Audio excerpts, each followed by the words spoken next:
Halo, assalamualaikum warahmatullahi wabarakatuh. Selamat siang ya, atau selamat sore ya buat teman-teman semuanya. Khususnya yang selalu menantikan video terbaru, updatean terbaru dari channel.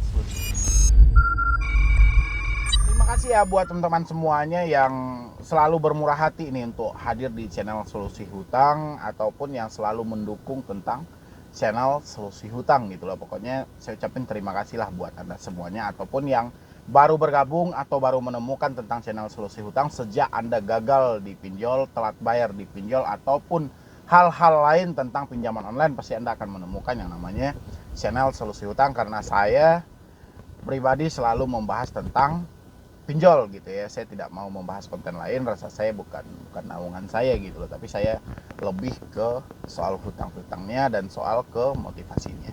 Dan hari ini seperti judul yang Anda lihat kan, itu banyak pinjol yang melakukan penipuan gitu ya. Dan ketika dikonfirmasi, mereka seakan berkilah. Salah satunya tentang double penagihan dan double pengiriman ya. Dan hari ini saya mau membahas itu, dan saya peruntukkan untuk otoritas jasa keuangan gitu loh, biar ini bisa dilebih seriuskan lagi. Tapi sebelumnya buat teman-teman semuanya, silahkan disupport dulu, silahkan didukung dulu supaya channel ini terus berkembang gitu loh ya. Jadi karena banyaknya selama ini orang-orang yang mereport atau mereka yang melaporkan tentang hal-hal mungkin yang sudah sering juga saya bahas ya, tentang double penagihan dan double pengiriman gitu loh. Dan ini banyak banget ketika kita sudah mengajukan ya di pinjol legal ataupun di pinjol terdaftar, tiba-tiba kita mendapatkan email ya, tiba-tiba kita mendapatkan email bahwa telah terjadi double pengiriman ya, dan kita diminta untuk membalikkan kembali uang dengan nominal yang telah kita pinjam ya. Dan biasanya orang-orang yang mendapatkan email seperti ini orang-orang yang baru mengajukan ya, baru mengajukan di pinjol legal ataupun di pinjol yang terdaftar. Habis itu masuklah nanti email ataupun WA ke nomor mereka bahwa telah terjadi double penagihan dan double pengiriman. Orang dibikin bingung gitu loh, oh, kok bisa terjadi double pengiriman ya. Dan biasanya ini dilakukan pada hari Sabtu ya, ataupun hari-hari libur. Misalnya kita mengajukan pada hari Rabu misalnya gitu ya.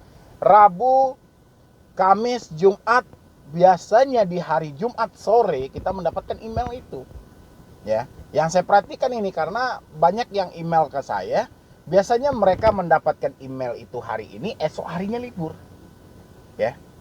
Dan kenapa saya mau logika gini, kenapa email ini selalu dengan orang yang berbeda mendapatkan email seperti itu, tapi dengan suasana di belakangnya itu di hari libur ya.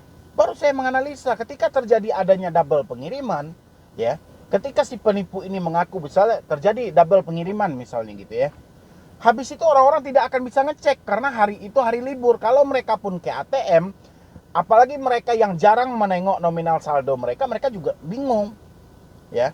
Mereka tidak akan tahu, dan mereka biasanya akan menunggu untuk hari Senin biasanya gitu ya, untuk hari itu. Dan sementara mulai dari hari Jumat itu, misalnya ambil contohnya ya, mulai dari hari Jumat itu mereka sudah menghantam kita terus-terusan. Ayo kirimkan, balikan, ini nomor Anda kan, ini nama Anda kan, ini segala macam. Pokoknya berbagai opsi dilontarkan oleh debt collector ini ya. Dan ini banyak orang yang tertipu dalam dunia ini. Sudah banyak yang membalikkan. Akhirnya mereka dalam keadaan tidak sadar pun ya, antara samar-samar lah dibuat dalam situasi kebingungan, mereka membalikkan ya, dengan iming-iming setelah Anda balikan 10 menit kemudian ataupun 5 menit kemudian dana akan dibalikan kembali ya. Dan akhirnya dari situlah terjadi penipuan ya. Dan sangat disayangkan banget ini terjadinya atas nama pinjol legal dan pinjol terdaftar ya. Ini loh, kita mengajukan di aplikasi pinjol yang legal, yang A misalnya gitu ya, atau yang B misalnya gitu. Habis itu selang beberapa jam atau selang beberapa hari lah misalnya gitu, masuk ya, masuk email yang seperti tadi itu bahwa telah terjadi double pengiriman dan double penagihan ya. Otomatis orang-orang bingung double penagihan yang kayak mana ini segala macam. Nanti mereka diminta buat ngisi data. Dan di saat Anda diminta buat ngisi data itulah mereka akan tahu kevalidan yang sebenarnya. Ya.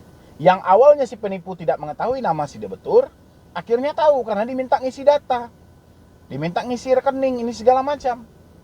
Ya. Jadi kalau saran saya buat teman-teman semuanya, ketika Anda mendapatkan double penagihan ataupun yang disampaikan oleh mereka double pengiriman, jangan balikan dananya. Cek dulu kebenaran informasinya. Abaikan dulu semua tekanan mereka, abaikan semua yang mereka lontarkan, abaikan dulu, cek dulu kebenarannya. Ya, ini ingat ini, cek dulu kebenarannya karena ini banyak banget yang sudah kena tipu. Ya, mereka minjam 1 juta, tiba-tiba dibilangin double pengiriman. Akhirnya dibalikin lagi yang 1 juta. Yang 1 juta sudah hilang, tagihan mereka tetap ada, duit tidak mereka terima lagi. Gitu loh. Ini Anda harus benar-benar ini. Dan begitu juga buat otoritas jasa keuangan. Ya, saya yakin laporan demi laporan tentang hal yang seperti ini itu sudah sering masuk ke ruang pengaduan yang disediakan oleh OJK. Ya, ataupun kepada AFPI sebagai fintech pendanaan Indonesia gitu loh.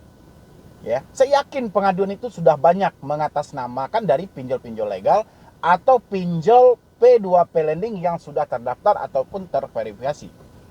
Ya. Tolong ini ditinjau kembali. Karena saya perhatikan makin ke sini, segi keamanan dari pinjol sendiri itu makin mudah dibobol. Ya. Seakan seperti itu. Ya, makin ke sininya, tapi saya melogika seperti ini. Contoh, saya minjam di salah satu aplikasi yang sudah terdaftar ataupun yang sudah legal. Ini contohnya ya, saya minjam. Habis itu di ACC. Taruhlah saya minjam 1 juta, habis itu di ACC. Tiba-tiba datang email bahwa mereka tahu persis bahwa saya meminjam di pinjol tadi.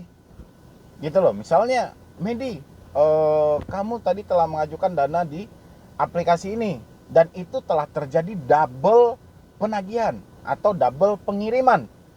Jadi saya melogika, apa mungkin orang dari luar dari aplikasi itu mengetahui bahwa saya meminjam di aplikasi itu, ya. Jadi mustahil gitu loh. Sama kayak di rumah saya membangun sebuah rumah, tiba-tiba saya membeli lemari ataupun kursi. Apa mungkin gitu loh ya, kalau tidak diumumkan, walaupun orang melihat ada orang lewat membawa lemari ataupun kursi, orang itu kan tidak tahu tujuannya ke rumah saya. Ya, kalau bukan sih pengantar tadi yang ngomong.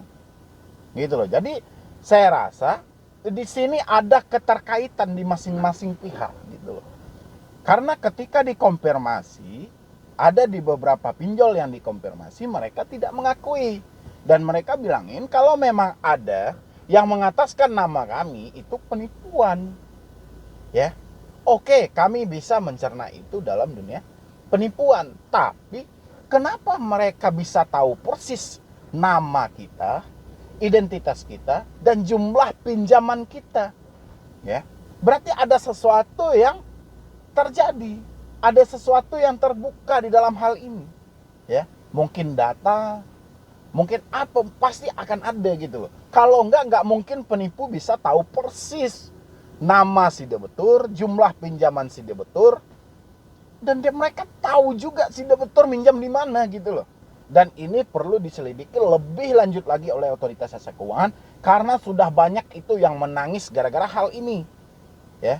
Jadi jangan kita anggap sepele dan anggap sepele karena saya perhatikan makin ke sini masalah pinjol tidak bisa kita anggap masalah ece-ecean gitu loh atau masalah yang dibilang tempiring aja gitu loh, masalah rendah gitu ya, nggak bisa, tapi ini sudah menjadi masalah serius. Ya. Karena hampir di semua pelosok masuklah yang namanya fintech dan pinjol. Ya. Karena kemurahan kita berbelanja, ada suatu lembaga untuk membiayai. Jadi tidak bisa menutup kemungkinan tentang hal ini. Jadi kita harus bisanya membenahi dari hal-hal yang akan merugikan masyarakat untuk kedepannya. Ya, ini bisa dijadikan PR oleh otoritas jasa keuangan. Saya yakin itu pengaduan itu pasti banyak ke otoritas jasa keuangan tentang double penagihan dan double pengiriman dari aplikasi yang telah mereka sebutkan. Ya. Kalau pihak aplikasi bersangkutan tidak mengakui bahwa hal itu terjadi, oke, berarti siapa yang membocorkan data ini? Ya. Kenapa mereka bisa tahu nama si debitur, jumlah pinjaman, dan peminjamnya tanggal berapa, jam berapa mereka tahu gitu loh. Berarti ada data ini saling dioper-oper gitu loh. Dan mudah-mudahan OJK bisa mencari siapa di balik ini. Karena ini sudah banyak orang yang dirugikan dengan hal-hal yang seperti ini. Ya. Dan mudah-mudahan dengan adanya video saya hari ini itu bisa sampai tembus ke OJK dan bisa menjadikan sebuah masukan dan untuk lebih meningkatkan lagi segi pelayanan, apalagi tentang pinjaman online, karena ini banyak banget. Belum lagi hal-hal